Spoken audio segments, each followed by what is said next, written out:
चलिए दोस्तों, शुरुआत करते हैं हम क्लासिफिकेशन ऑफ अकाउंट्स। अब जब भी क्लासिफिकेशन ऑफ अकाउंट बोलेंगे तो उसको 3 पार्ट में डिवाइड किया गया है। सबसे पहला जो पार्ट होता है वो है आपका पर्सनल अकाउंट। अब पर्सनल अकाउंट जो है वो डिवाइड किया गया 2 पार्ट में। एक तो है नेचुरल पर्सन और एक दूसरा होता है आर्टिफिशियल पर्सन। जब भी ट्रांजेक्शन्स आपको आते हैं तो आपको देखना पड़ेगा कि वो ट्रांजेक्शन क्या बिलोंग करता है पर्सनल अकाउंट से। अगर वो पर्सनल अकाउंट से बिलोंग करता है तो आपको क्या करना पड़ेगा, पर्सनल अकाउंट के रूल उसके अंदर अप्लाई करने पड़ेंगे। अब सबसे पहले हम देखते हैं पर्सनल अकाउंट होता क्या है, कैसे पता चलेगा कि वो पर्सनल अकाउंट है, उसको आइडेंटिफाई कैसा करना है।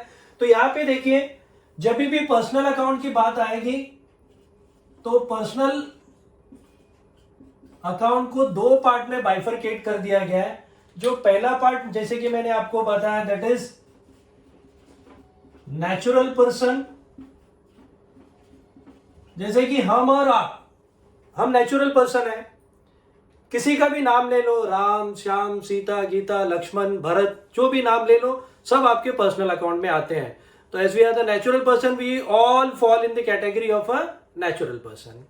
द सेकेंड जो होता है वो है आपका आर्टिफिशियल पर्सन। उसके पहले जाने से पहले मैं आपको एग्जाम्पल यहां दिखा देता हूं कौन कौन से होते हैं। It will consist of name of any person, name of any person, जैसे कि राम, लक्ष्मण, ये सब चीजें आ जाएंगी आपके पर्सनल अकाउंट में। और जो दूसरा होता है आपका artificial person. Artificial person is a person which is created by law. Artificial person का बर्थ तो नहीं हो सकता है, but it is created by law. तो जब हम लॉ के तहत इसको क्रिएट करते हैं तो वो कौन कौन से होते हैं, जैसे नाम किसी कंपनी का हुआ, किसी स्कूल और कॉलेज का नाम, किसी बैंक का नाम, which is created out of the law, वो सब कवर होते हैं किसके अंदर, आपके आर्टिफिशियल पर्सन में। तो यहां पे देखिए, जैसे कि अगर मैं लिखता हूं आईसीआईसीआई बैंक, तो ये भी पर्सनल अकाउंट है, बट किसमें कौन सी कैटेगरी में आता है, ये आपके आर्टिफिशियल पर्सन में। दूसरी चीजें हैं इसके अंदर आपको CABC प्राइवेट लिमिटेड, ये भी पर्सनल अकाउंट है, बट किसके अंदर, कौन सी कैटेगरी में आता है, ये आर्टिफिशियल पर्सन की कैटेगरी में आता है। अगर मैं एग्जांपल यहां पे लिखो मुंबई यूनिवर्सिटी,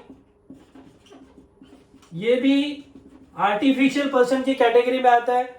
आपके स्कूल का नाम, आपके कॉलेज का नाम, आपके बिजनेस का नाम, ये सब चीजें किसके अंदर आती है, आपके पर्सनल अकाउंट में आती है। अगर आपने आइडेंटिफाई कर लिया कि ये सब चीजें क्या है, पर्सनल अकाउंट है, तो वहां पे आपको क्या करना पड़ता है, पर्सनल अकाउंट का रूल अप्लाई करना पड़ता है। पर्सनल अकाउंट के कुछ रूल होते हैं।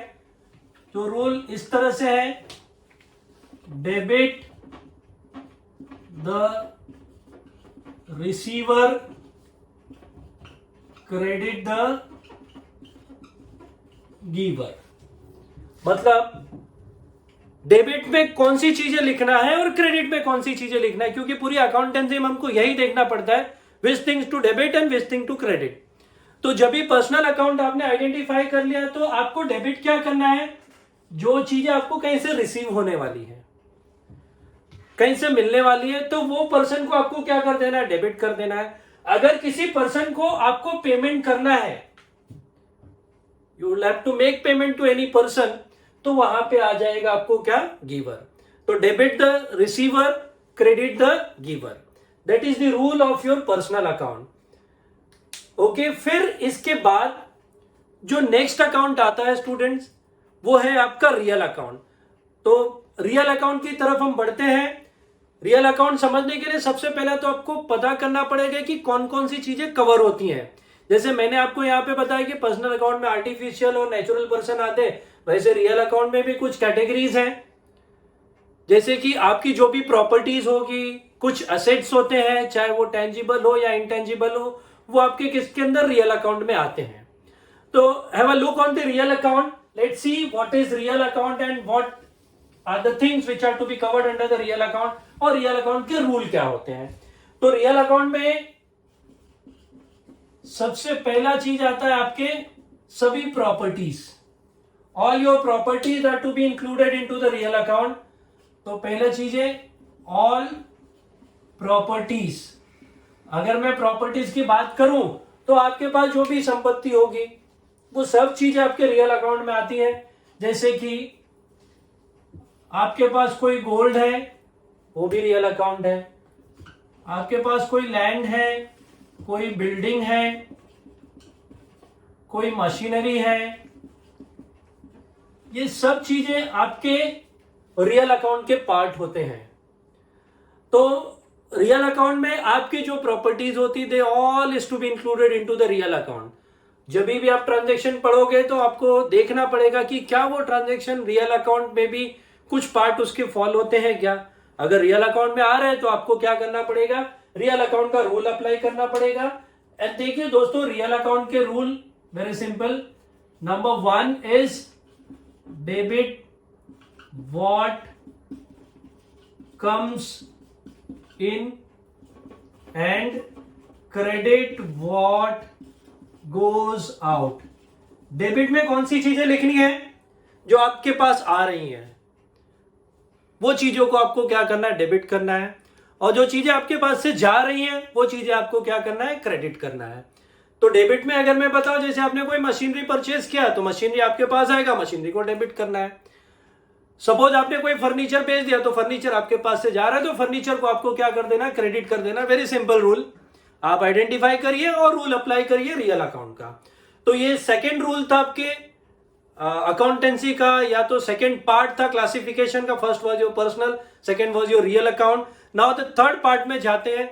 जो तीसरी चीज है स्टूडेंट्स, जो होती है वो नॉमिनल अकाउंट से रिलेटेड है। अब नॉमिनल अकाउंट में क्या क्या चीजें आती हैं।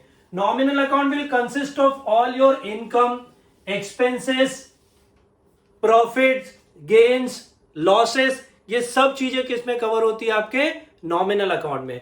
तो रूल वही सेम, जब भी आप ट्रांजैक्शन पढ़ोगे तो आप सबसे पहले देखिए क्या रियल अकाउंट भी इन्वॉल्व है उसके अंदर। अगर वो रियल अकाउंट इन्वॉल्व है तो आप उसके ऊपर रियल अकाउंट का रूल अप्लाई करिए।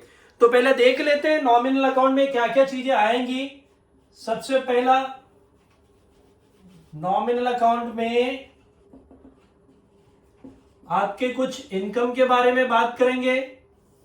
नॉमिनल अकाउंट में इनकम के बारे में बात करेंगे तो पहला इनकम, तो जहां जहां से आपको पैसा मिलने वाला है, जैसे सैलरी आपको रिसीव्ड हो रही है वो इनकम हो जाएगा, जैसे डिस्काउंट रिसीव्ड हो रहा है वो इनकम हो जाएगा, जैसे इंटरेस्ट रिसीव्ड हो रहा है वो इनकम हो जाएगा। वैसे ही एक्सपेंस भी हो सकते हैं। तो मैं अगर एक्सपेंस की बात करूं तो एक्सपेंस में अगर सैलरी पेड है वो भी एक्सपेंस है। डिस्काउंट रिसीव्ड की जगह अगर पेड है तो एक्सपेंस है। इंटरेस्ट रिसीव्ड की जगह अगर इंटरेस्ट पेड है तो वो एक्सपेंस है। तो it will consist of all your income, all your expenses, कुछ प्रॉफिट्स, जैसे कि profit on sale of shares, profit on sale of investments, ये कवर होता है। ओके, तो ये प्रॉफिट आपके इनकम, एक्सपेंसेस, प्रॉफिट्स, लॉसेस, जैसे यहां पे प्रॉफिट है वैसा हो सकता है loss on sale of shares, loss on sale of investment, वो सब चीजें कवर हो जाएंगी आपके नॉमिनल अकाउंट में। तो जैसे हमने पर्सनल और रियल अकाउंट के रूल देखे, वैसे नॉमिनल अकाउंट के भी रूल हैं। कौन सी चीजें डेबिट की जाएंगी, debit all expenses and losses, credit all income and gains. तो जो चीजें आपकी एज एन एक्सपेंस है, आपके ऐसा लॉस है, वो सब चीजों को आपको क्या करना है, डेबिट करना है। क्रेडिट में कौन सी चीजें लिखना है, जो आपकी इनकम है और गेन्स है वो सब चीजें आपको क्या करना है, क्रेडिट में लिखना है। तो यहां पे जाके आपके क्लासिफिकेशन अकाउंट्स का पार्ट खत्म होता है। तो एक बार जस्ट 2 मिनट में मैं रिकैप करा देता हूं कि क्लासिफिकेशन अकाउंट्स या तो गोल्डन रूल्स बोलिए या तो ट्रेडिशनल मेथड ऑफ अकाउंटिंग, उसमें पर्सनल अकाउंट होता है, रियल अकाउंट होता है और नॉमिनल अकाउंट होता है. Personal account will consist of name of all the persons. Real account will consist of all your properties. Nominal account will consist of all your income, expenses and losses. So आप पहले पहचान करिए कौन सा account applicable है, कौन सा rule applicable है, और वो रूल अप्लाई करके क्या करिए, आप अकाउंटिंग करिए. तो आई होप सो ये आपको समझ में आया होगा. अगर आपको वीडियो अच्छा लगा तो दोस्तों इसे लाइक करिए, सब्सक्राइब करिए, सो दैट मैं आगे की सीरीज भी बना सकूं. इसके वजह से मुझे मोटिवेशन मिलेगा और मैं काफी अच्छे वीडियो आप तक पहुंचा सकता हूं. धन्यवाद. जय हिंद.